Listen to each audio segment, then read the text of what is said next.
வணக்கம். மத்திய கிழக்கு பகுதி இப்போ ஒரு நெருப்பு பெட்டி மாதிரி கொதிச்சிட்டு இருக்கு. ஒரே ஒரு சின்ன தீப்பொறி போதும் ஒரு பெரிய போர ஆரம்பிச்சு வைக்க. ஆனா இது ஒரே ஒரு சம்பவத்தை பத்தினதில்ல. பல விஷயங்கள் ஒன்னோட ஒன்னு சிக்கலா பின்னி பிணைஞ்சு அந்த முழு பகுதியுமே ஒரு ஆபத்தோட விளிம்புக்கு தள்ளி இருக்கு. வாங்க, இந்த சிக்கலான புதிரை நம்ம ஒன்னொன்னா அவிழ்த்து பார்க்கலாம். என்னதான் நடக்குதுன்னு தெளிவா புரிஞ்சுக்க முயற்சி பண்ணுவோம். இந்த முழு பிரச்சனையும் புரிஞ்சுக்க நாம சில முக்கியமான கேள்விகளை அலச போறோம். முதல்ல, நேட்டோ மேல ஒரு தாக்குதல் நடந்துச்சா? ரெண்டாவது, அந்த பகுதி ஏன் இவ்ளோ பிளவுபட்டு கிடக்கு? மூணாவதா, ஒரு அணு ஆயுத சக்தியான பாகிஸ்தான் இதுல தலையிட போகுதா? அப்புறம் ஒரு உலகளாவிய நிழல் யுத்தம் எப்படி நடந்துட்டு இருக்கணும்? கடைசியா, நாம உண்மையிலேயே சமாதான பேச்சுக்கே இடமில்லாத திரும்ப முடியாத ஒரு கட்டத்துக்கு வந்துட்டோமாங்கிறதையும் நம்ம விரிவாக பார்ப்போம். நம்மளோட இந்த அலசல உலகத்தையே ஒரு நிமிஷம் ஸ்தம்பிக்க வச்ச ஒரு சம்பவத்திலிருந்து ஆரம்பிக்கலாம். இது ஏதோ ஒரு சாதாரண விஷயம் இல்ல. இது பெரிய உலக நாடுகளே போருக்குள்ள இழுக்கக்கூடிய சக்தி வாய்ந்த ஒரு ஏவுகணை தாக்குதல். இந்த ஒரே ஒரு சம்பவம் எப்படி முழு உலகத்தையும் உச்சகட்ட பதற்றத்துல ஆழ்த்துச்சு? இதோ அந்த அதிர்ச்சியான நிகழ்வு இதுதான். ஈரான் துருக்கிய நோக்கி ஒரு பாலிஸ்டிக் ஏவுகணையை ஏவுது. நல்ல வேளையா அந்த ஏவுகணைய அது இலக்கை தாக்குறதுக்கு முன்னாடியே இடைமறிச்சு அழிச்சிட்டாங்க. ஆனா இங்க முக்கியம் என்னன்னா, ஏவுகணை அழிக்கப்பட்டதில்ல, அது ஏவப்பட்டதே ஒரு மிகப்பெரிய அத்துமீறல். இது வெறும் ஒரு பிராந்திய சண்டையா இல்லாம ஒரு உலகப் போருக்கான முதல் படியா பார்க்கப்படுது. உங்களுக்கு இது ஏதோ ரெண்டு நாடுகளுக்கு நடுவுல நடக்கிற சண்டை மாதிரி தெரியலாம். ஆனா ஏன் இந்த ஒரு ஏவுகணை தாக்குதல் மட்டும் ஒரு உலகளாவிய சிவப்பு கோடா பார்க்கப்படுது? இதுக்கான பதில் ரொம்ப சக்தி வாய்ந்த ஒரு இராணுவ கூட்டணியோட அடிப்படை கொள்கையில ஒளிஞ்சிருக்கு. காரணம், நாட்டோ அமைப்போட ரொம்ப பிரபலமான கூட்டு பாதுகாப்பு விதிதான். துருக்கி நாட்டோவோட ஒரு முக்கியமான உறுப்பினர். அந்த விதிப்படி துருக்கி மேல ஒரு தாக்குதல் நடந்தா அது அந்த ஒரு நாட்டு மேல நடந்த தாக்குதல் கிடையாது. அது அமெரிக்கா, பிரிட்டன், பிரான்ஸ், ஜெர்மனின்னு கிட்டத்தட்ட 30க்கும் மேற்பட்ட உறுப்பு நாடுகள் மேல நடந்த தாக்குதலா தான் கருதப்படும்.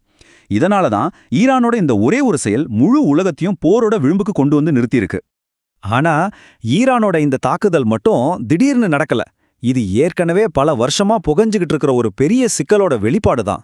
அந்த பகுதி ஏன் இவ்ளோ பிளவுபட்டு ஒருத்தருக்கு ஒருத்தர் சண்டை போட்டுக்கிறாங்கன்னு நம்ம புரிஞ்சுக்கிட்டா தான் நேட்டோ மேல நடந்த தாக்குதலோட முழு தாக்கத்தையும் நாம உணர முடியும். இங்க நடக்கிறது ஒரு நேருக்கு நேர் சண்டை கிடையாது. இது ஒரு மல்டி ஃப்ரண்ட் வார் மாதிரி. ஒரு பக்கம் ஈரான் சவுதி அரேபியாவோட முக்கியமான எண்ணெய் சுத்திகரிப்பு ஆலைய தாக்குது. அதுக்கு பதிலடியா நடக்கிற தாக்குதல்கள்ல ஆயிரக்கணக்கான ஈரானிய பொதுமக்கள் கொல்லப்படுறாங்க. அதே நேரத்துல இஸ்ரேல் லெபனான்ல இருக்கிற இலக்குகளை தாக்கிக்கிட்டு இருக்கு. இங்க யாரு நிரந்தர நண்பனும் இல்ல, எதிரியும் இல்ல. கூட்டணிகள் ஒவ்வொரு நாளும் மாறிட்டே இருக்கு. இந்த மேற்கோள் அந்த பகுதியோட தற்போதைய நிலைய ரொம்ப சரியா காட்டுது. முழு வளைகுடாவும் திரிக்கப்பட்டிருக்கு. எல்லோரும் அவங்களுக்காக மட்டும்தான் யோசிக்கிறாங்க. ஒரு காலத்துல இருந்த இஸ்லாமிய உலக ஒற்றுமைங்கிற எண்ணமெல்லாம் இப்போ இல்ல. ஒவ்வொரு நாடும் அவங்களோட தற்காலிக சுயநலத்துக்காக மட்டும்தான் கூட்டணி வச்சுக்கிறாங்க. இது ரொம்ப ஆபத்தான, எப்ப என்ன நடக்குனே கணிக்க முடியாத ஒரு சூழலை உருவாக்கியிருக்கு. இப்படி ஒரு நிலையற்ற குழப்பமான சூழ்நிலையில ஒரு புது சக்தி வாய்ந்த நாடு உள்ள வந்தா என்ன ஆகும்? இப்போ ஒரு அணு ஆயுத சக்தியான பாகிஸ்தான் எப்படி இந்த போருக்குள்ள இழுக்கப்படலாங்கிற ஒரு ஆபத்தான சாத்தியத்தை நம்ம பார்க்கலாம்.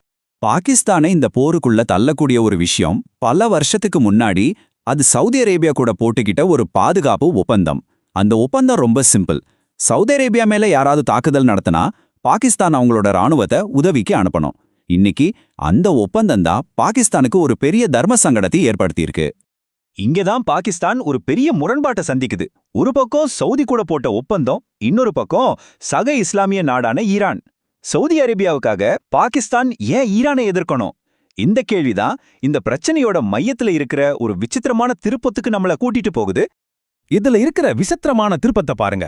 இந்த சவுதி பாகிஸ்தான் ஒப்பந்தம் முதல்ல எதுக்கு உருவாக்கப்பட்டதுன்னா, இஸ்ரேல் கிட்ட இருந்து தங்களை பாதுகாத்துக்கிறதுக்கு தான். ஆனா காலத்தோட கோலத்தை பாருங்க.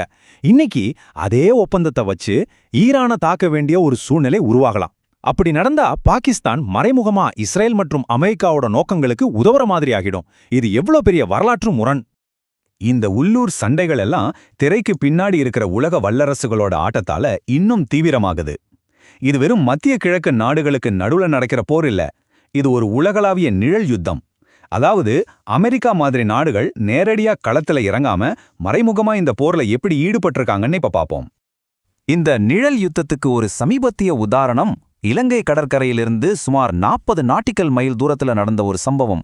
ஈரானோட ஒரு போர்க்கப்பல் கடல்ல மூழ்கிடுச்சு. இந்த செய்தி வந்தப்போ அந்த கப்பல்ல இருந்த 100க்கும் மேற்பட்டவங்களோட கதி என்னாச்சுன்னே தெரியல. அவங்க எல்லோரும் இறந்து போயிருக்கலான்னு ஒரு அச்சம் இருந்துச்சு. ஆனா அசல் கேள்வி என்னன்னா, அந்த கப்பல் எப்படி மூழ்கிச்சு? அப்புறம்தான் அந்த அதிர்ச்சியான குற்றச்சாட்டு வெளியாச்சு. இது ஒரு விபத்தில்ல, இது அமெரிக்காவுக்கும் ஈரானுக்கும் நடுவுல நடந்த ஒரு நேரடி தாக்குதல். சில தகவல் படி ஒரு அமெரிக்க நீர்மூழ்கி கப்பல் தான் அந்த ஈரானிய கப்பலை தாக்கி மூழ்கடிச்சதுன்னு சொல்லப்படுது. இது மட்டும் உண்மையா இருந்தா இது கிட்டத்தட்ட ஒரு மறைமுகமான போர் அறிவிப்பு மாதிரி தான். ஒரு போரோட விலை வெறும் மனித உயிர்கள் மட்டும் இல்ல, அதோட பொருளாதார சுமையும் ரொம்ப அதிகம். உதாரணத்துக்கு இஸ்ரேல் மட்டும் இந்த போருக்காக ஒரு வாரத்துக்கு செலவு பண்ற தொகை யோசிச்சு பாருங்க, கிட்டத்தட்ட $3 பில்லியன். இந்த பணத்தை வச்சு ஒரு நாட்டோட பல வருஷ கல்வி அல்லது சுகாதார தேவைகளை நிறைவேற்ற முடியும். இவ்ளோ பெரிய நிதிச்சுமையை எந்த நாடாலையும் ரொம்ப நாளைக்கு தாங்க முடியாது. சரி, இவ்ளோ விஷயங்களையும் பார்த்ததுக்கு அப்புறம் நாம ஒரு முக்கியமான கேள்விக்கு வர்றோம். இந்த போர் இன்னும் தீவிரமாகறத தடுக்க முடியுமா, இல்ல நாம சமாதானத்துக்கே வழியில்லாத திரும்ப முடியாத ஒரு புள்ளிக்கு வந்துட்டோமா? இதுவரைக்கும் நம்ம பார்த்த எல்லா காரணங்களையும் ஒன்னா சேர்த்து பார்க்கலாம். ஒரு பெரிய போர் வெடிக்கிறதுக்கு என்னென்ன தேவையோ அது எல்லாமே இங்க ஒன்னு சேர்ந்திருக்கு பாருங்க. நேட்டோ உறுப்பினர் மேல தாக்குதலோட இது ஆரம்பிச்சது. ஏற்கனவே பிரிஞ்சிருந்த உள்ளூர் சக்திகள் நேரடியா மோதுறாங்க. அணு ஆயுத நாடான பாகிஸ்தான் உள்ள வரவேண்டிய கட்டாயம். அமெரிக்காவுக்கும் ஈரானுக்கும் நடுவுல ஒரு நிழல் யுத்தம் தீவிரமாகுது. இது எல்லாத்துக்கும் மேல இஸ்ரேல் மாதிரி நாடுகள் ஈரானில் ஒரு முழு ஆட்சி மாற்றத்தையே விரும்புறாங்க. இந்த காரணிகள் எல்லாம் சேர்ந்து இந்த சூழல்ல ஒரு வெடிகுண்டு மாதிரி மாத்திருச்சு. அதனால இந்த கேள்வியோட உங்களை விட்டுட்டு போறேன். இவ்ளோ சிக்கலான கூட்டணிகள், தொடர்ந்து நடக்கிற தாக்குதல்கள், கணிக்கவே முடியாத உலக அரசியல் சூழல், இது எல்லாத்துக்கும் நடுல ஒரு பெரிய போருங்கிறது இனிமே தவிர்க்க முடியாததாகிடுச்சா? பதில் காலத்தோட கையில தான் இருக்கு.